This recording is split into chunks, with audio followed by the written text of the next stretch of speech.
Okay students, last time हमारा topic complete हो गया था ग्रेविटेशनल फील्ड।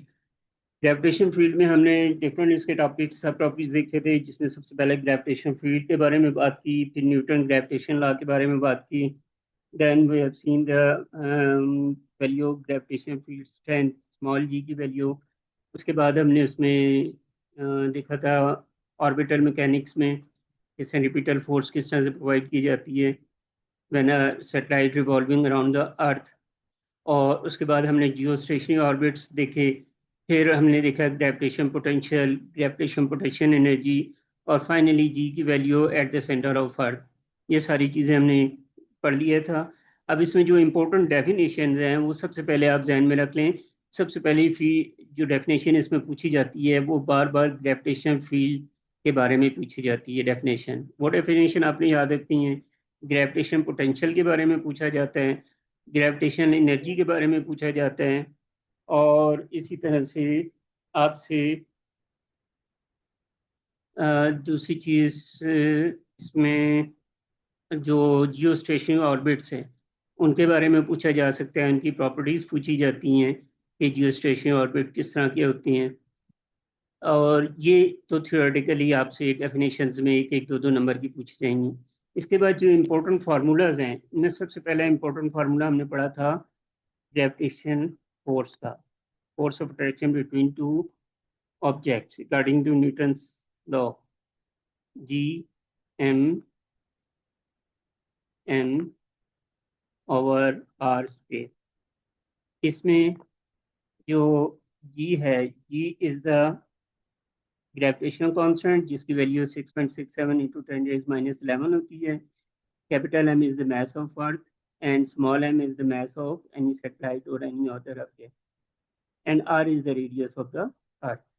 अच्छा, इसको थोड़ा सा हम इस तरह से भी एक्सप्लेन कर सकते हैं कि ये फार्मूला अगर अर्थ इस तरह से है और ये इसका रेडियस है आर, बट सेटेलाइट जो है वो थोड़ी सी हाइट पे है एक्स पे, स्मॉल एम। तो अब जो टोटल डिस्टेंस होगा small r, that is actually equal to radius of earth plus height of the satellite. ये उन ऑब्जेक्ट्स के लिए जो अर्थ से ऊपर है, लेकिन जो अर्थ के ऊपर होंगे उनमें एक्स जीरो हो जाएगा और स्मॉल आर जो है वो एक्चुअली रेडियस ऑफ अर्थ आ जाएगा। तो इस चीज़ का ज़रा स्टेटमेंट को देखना होगा। अगर सेटेलाइट के बारे में बात हो रही है, अब अर्थ हो रही है, फिर आपने जो डिस्टेंस ये जो आर है इसकी जगह ये फार्मूला लिखना है, G m over r plus h whole square. ठीक है, तो ये एक ही फार्मूला दो तरह से यूज होगा। फिर इसके बाद हमने एक फार्मूला पढ़ा था ग्रेविटेशनल फील्ड स्ट्रेंथ का, small ji.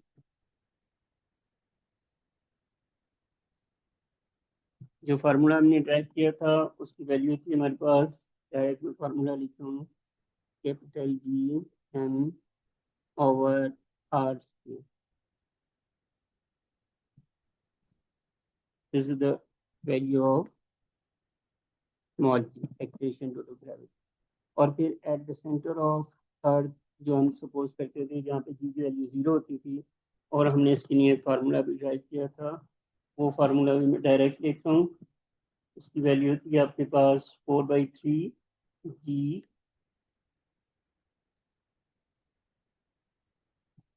Capital G density of earth and pi into radius of earth.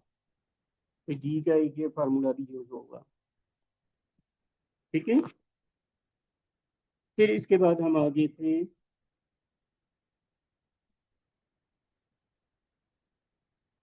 Next जो इम्पोर्टेंट फार्मूला हमारे पास था ऑर्बिटल मैकेनिक्स था।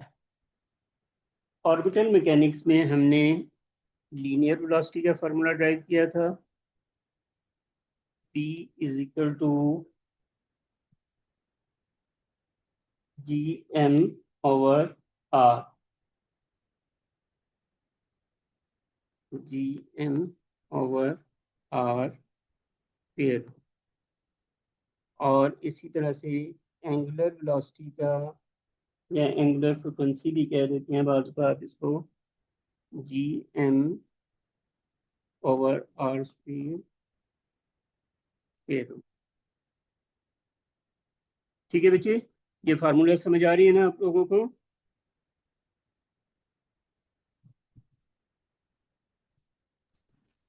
जी सर। ओके। अच्छा, इसके बाद हमारे पास एक फार्मूला आया था ग्रेविटेशनल पोटेंशियल का।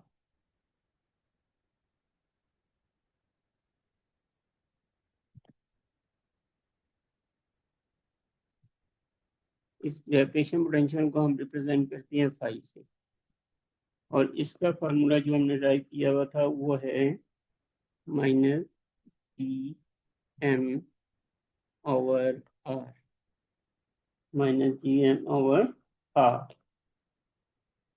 फिर ग्रेविटेशनल पोटेंशियल एनर्जी, इसको हम रिप्रेजेंट करते हैं यू। एक है ग्रेविटेशनल पोटेंशियल, फाई से रिप्रेजेंट हो रहा है, और एक है ग्रेविटेशनल पोटेंशियल एनर्जी, और इसका फार्मूला हमारे पास आता है माइनस डी एम। अच्छा, इसका क्योंकि एनर्जी है, स्केलर क्वांटिटी है, तो इसको हम पॉजिटिव भी ले सकते हैं, मैग्नीट्यूड ले सकते हैं, g m m over r. So this is the formula for gravitational potential energy. जी बेटा, ये बेसिक 5 फार्मूला इसमें यूज होंगे इस टॉपिक में, तो इनको जरा अच्छे तरीके से आप देखेंगे। और इसमें मैक्सिमम 3 या 4 डेफिनेशन हैं, जिसमें ग्रेविटेशन फील्ड है, ग्रेविटेशन पोटेंशियल है, ग्रेविटेशन पोटेंशियल एनर्जी है, या जियोस्टेशनरी ऑर्बिट्स वगैरह है। तो वो डेफिनेशंस भी जरा अपने अच्छे तरीके से याद कर लेंगे, वही डेफिनेशन बार बार रिपीट होती हैं। या ये पूछा जाएगा कि नेगेटिव साइन लगा हुआ है, या जियोस्टेशनरी ऑर्बिट्स की प्रॉपर्टीज जो है। तो ये बच्चे इसकी रिवीजन थी, और इसके बाद में अब आपको टॉपिकल्स भेज रहा हूँ, जो टॉपिकल्स हम स्टार्ट करेंगे। पहले अब आपने ये करना है कि फार्मूला ज़रा अच्छे तरीके से अंडरस्टैंड करके इनको मेमोराइज कर लें, और डेफिनेशन याद कर लें, और एक दफ़ा इसको बुक से भी आपने रीड कर लें, ताकि आपका कॉन्सेप्ट अच्छा बन जाए।